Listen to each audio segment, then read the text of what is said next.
All right. Jamie and I have taught together for the past 21 years, and I believe that people have soulmates, and certainly Jamie has Joe. Joe who? But I also think you may be lucky in life to have a teacher mate. And I would say that Jamie and I are teacher mates. Not only can we grade a paper exactly the same, we have the same teaching philosophy, and we can finish each other's sentences, happens all the time. But I feel like we are destined to work together. We're both from the Midwest. We were both dragged out here by our husbands, who happen to grow up in Maine. But there are many, many coincidences that make it seem destined that we're to be together. But there's one thing about Jamie that no one can match, and that's her dedication. There's a quote from a great president who also happens to be from Illinois, Abraham Lincoln, who says, "Whatever you are, be a good one." No doubt that's Jamie's motto as well. Her dedication is unmatched. She's the first one on the 8th grade floor and the last one to leave. At lunch, we would joke this year about that here it is, only a few weeks left, and she could certainly be slacking off and giving C effort. She didn't need to give A effort anymore. But that wasn't Jamie. She only knows A effort.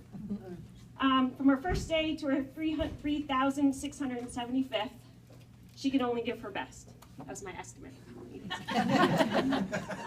She was constantly looking for ways to improve her lessons, motivate her students, and help her students learn.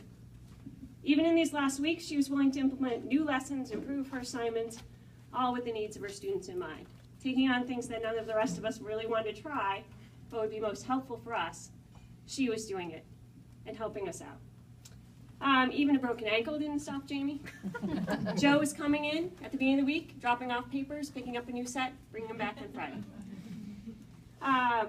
And one morning, this is truly fitting of her dedication, she sent me a message at 5:30 in the morning on Sunday, asking advice about an assignment. I replied only partly sarcastically that the bigger problem was that on Sunday morning at 5:30, she was thinking about school. But she was. She was always thinking about her students, always putting her students first. And I feel very fortunate to have worked with her for the past 21 years. And I was very lucky last year. You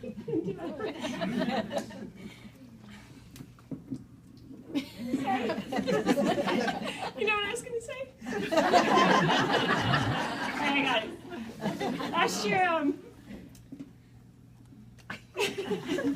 Last year, my daughter was in her class. I was very blessed. Thank you. The comic relief part.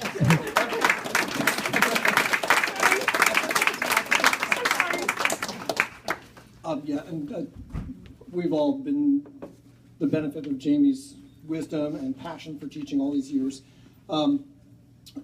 She and I actually came to Cape Elizabeth the same year, so we always give ourselves a wink on those 5-year increments when the district is going to give out whatever it is that can happen every 5 years. Is this our year? Could be.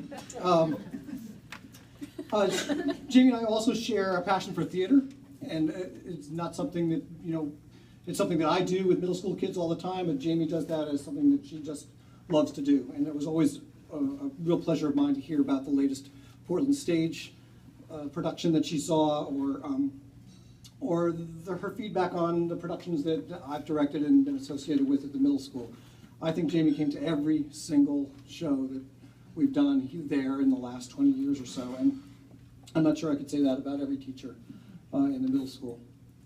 She's also been a great personal friend and very helpful, whenever I'm writing a letter or you want some advice on grammar or structure or whatever it is, that stuff. Always very willing to give me some honest feedback about things like that. But I am also a math and science teacher for the most part, and she's very clear that she wants nothing to do with help on math.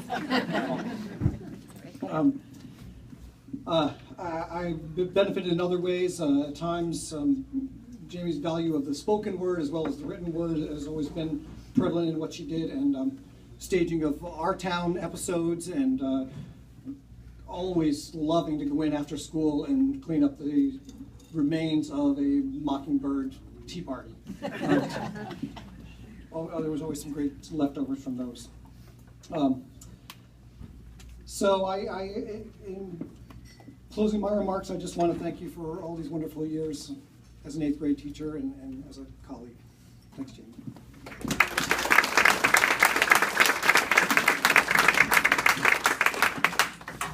What can I say about Jamie? I first met her at a conference. We were roommates. I'm sure she was going, this should be something. And it was. We became fast friends. Then we shared a room together. She helped me with all my grammar, and I helped her with all her spreadsheets and math. So we were a great team. I just wanted to share one story. One particular bad day, everybody was leaving, and the bell rang, kids are going out of the building, and all of a sudden we hear, and there's Jamie stuck in her room with all her kids and a broken doorknob. And a broken ankle. So we had to hold the bus and had them come fix that. That's true. And it was hot and I smelled. I'm going to miss you very much, but you have affected so many people. I have a note from one of your former students. I remember how Mrs. Michaud cared about her students and their learning. My best memory was during our poetry unit, and she chose to read my poem aloud. It made me so happy to see her smile at my writing. It inspired me to care more about writing and reading. Her love and excitement over anything from an awesome metaphor to a great mystery novel made class with her fun and interesting. Thank you for everything you taught me, Mrs. Michaud. I can't wait to read my 8th grade letter to self. Love, Rowan Futak. Aww. And I wrote a poem. Just for you. 8th grade. Friends made, best plans laid, papers to grade, nerves frayed. Behavior strange, attitudes change, parents complain, seatings rearranged, and the day feeling deranged. But teachers who care are always there, pulling their hair. I can't read my writing. Doing something. I was brilliant when I wrote it.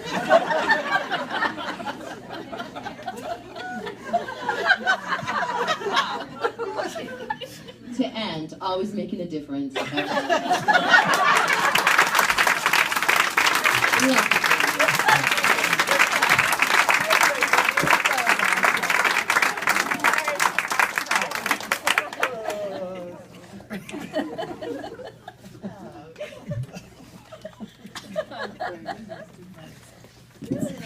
Come up later when you wait, I got it. I'll call you. Thank you. 5 o'clock in the morning, I'll email you.